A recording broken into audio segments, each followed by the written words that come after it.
গতকালকের কথা দেখে বড় কষ্ট লাগলো।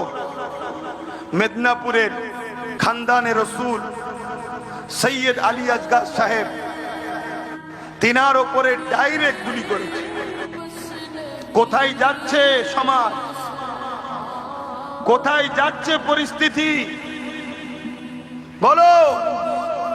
অনেকে মনে করছেন হয়তো আমরা চুপচাপ থাকলে বাঁচবো।